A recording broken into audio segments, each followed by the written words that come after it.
be done. I'm not going to get into politics. I just feel like there has to be a solution, and that the United States needs to put politics aside and find a bipartisanship solution to the problem. That's all I'm going to say about that. But what it is doing, because I'm in travel and tourism, it is going to start impacting the way people around the world view us. Politics is already impacting the way the world view us. As I travel the world, people ask us questions. You know, they very calmly try to test the waters to see what our views are about what's going on in the United States. But what is really happening now, as I read lots of travel material, I get bombarded with not just specials and offers and stuff, but travel news about what warnings and what's happening in destinations that I may need to tell my clients about, and State Department, warnings about things that may be dangerous, that type of stuff. And that is now becoming an issue for parts of the world about the United States. And I never thought that I would live in a time where where other countries would be concerned about sending their citizens to the United States for vacation. Not to live, but for vacation. People that are spending their vacation time that they've earned to see a magnificent country, a beautiful country with wonderful people and wonderful food and great resources and just an amazing country. But people are being told not to go or to be concerned about going. That's even if they can get in. That's the other thing. So, Amnesty International has issued a warning about travel to the U.S. amid high levels of gun violence. There has been travel advisories issued as of Wednesday afternoon, that's yesterday, for calls for visitors to exercise caution and have emergency contingency plans when traveling throughout the U.S. They are actually warning travelers to be vigilant and to avoid places where large groups congregate, including places of worship, schools, nightclubs, all locations that have been targeted recently. Think about that. Churches, schools, nightclubs. And it goes further down the article and even talks about not going to theme parks. Now, when people travel to the United States, what are they coming to go to? What are they coming to see? Not so much schools, but they may be coming for a reason. There may be graduations, family members' graduations, and things like that. And I want to mention, while I was in Chicago, Lollapalooza was going on. And I've never been to Lollapalooza. I moved away from Chicago right out of high school, went to college. And I've never been. That started after I left. And I was very interested in going. My husband was very hesitant, and I didn't have a family member that was interested in going. And it was because it was a very large group of people. We're unfamiliar, but loads and loads of people travel to Chicago to go to this super huge music event. It's a festival. It's huge. Thousands of people, millions of people come every year. But because of the reputation that Chicago has right now with gun violence. People are starting to become very hesitant about going to events where there are large groups of people. I can dig it. And it's pretty sad because that's my hometown. My parents still live there. And that concerns me. You drive down the street. Do I have to be concerned? I don't know.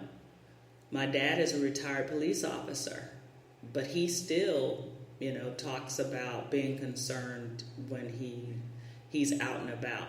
I wish they would move, to be honest. But anyway, back to the article. So, and the article goes on to say, depending on the traveler's gender identity, race, country of origin, ethnic background, or sexual orientation, you may be at a higher risk of being targeted with gun violence and should plan accordingly. They feel that it's a human rights concern amidst the high levels of gun violence that's going on. Foreign countries are now taking similar actions to protect their citizens by issuing these warnings if their citizens are going to be visiting America. And I thought this was pretty, I won't say funny, but, it took me aback that the Venezuelan government has issued a statement urging its citizens to postpone trips to the U.S. due to the recent violence. They have actually asked them to stay away from cities that have the most violence. And these cities are Cleveland, Detroit. And I was surprised about Detroit because I didn't get that vibe when I was in Detroit, actually, at all. Baltimore, St. Louis, Oakland, California, Memphis, Tennessee, Birmingham, Alabama, Atlanta, Stockton, California, and Buffalo, New York. Also in Latin America, the Uruguayan government has issued a similar release urging its citizens to take precautions visiting the U.S. Because of the increased discrimination, violence against Latin Americans or people of Latin American descent or Mexican Americans, more than 250 people in the first 7 months of this year. So, alerts from the 2 Latin American countries come after it was discovered that the El Paso shooting suspect, I won't say his name, had a manifesto to an online message board that said that he wanted to terminate Hispanics across the southern. There was an invasion of Hispanics coming across the southern border. And then the Japanese consul in Detroit published an alert Sunday that said Japanese citizens should be aware of potential gunfire everywhere in the U.S., which they described as a gun society, according to the LA Times. The Times reported that the countries have issued travel warnings in the past because of gun violence in the U.S., such as France, New Zealand, and Germany. So the attacks over the weekend occurred 1,300 miles apart, and it's just got to stop, U.S. It really has got to, we've got to come to a solution.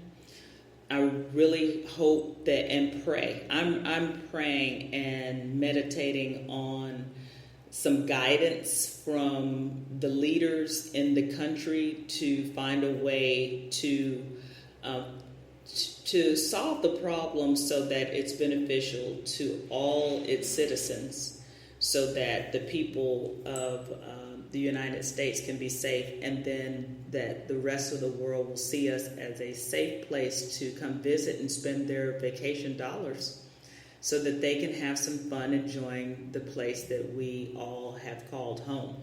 I'm going to take another quick break, and we're going to pick up the pace, and we're going to talk about some really fun, the 12 best beaches on a cruise, Cruise Critic Corner. Thank you, Cruise Critic. And I think you're going to love some of these places. This is Karen Duncan, your Bucket List Buster. I will be back in Just a few minutes, few seconds, I promise. We're a generation of beach-loving, sun-worshipping, fun-binging vacationers. That's why Beaches Family Resorts is #1 for Generation Everyone. That's right, my generation. With the best all-inclusive resorts in Turks and Caicos and Jamaica, Beaches promises a good time for everyone. From the best water parks in the Caribbean to more land and water sports than anyone, Beaches includes it all.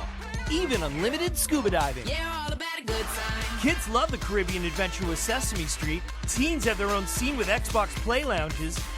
Parents get a chance to recharge and reconnect too. Whether it's a relaxing massage or sharing a 5-star global gourmet dinner at one of up to 21 fabulous restaurants, Beaches has something for everyone at every age. It's all about generating good times that last for generations. Beaches, Generation Everyone. To book your Beaches vacations, contact Peaks Cruises and Tours at 512-529-3696.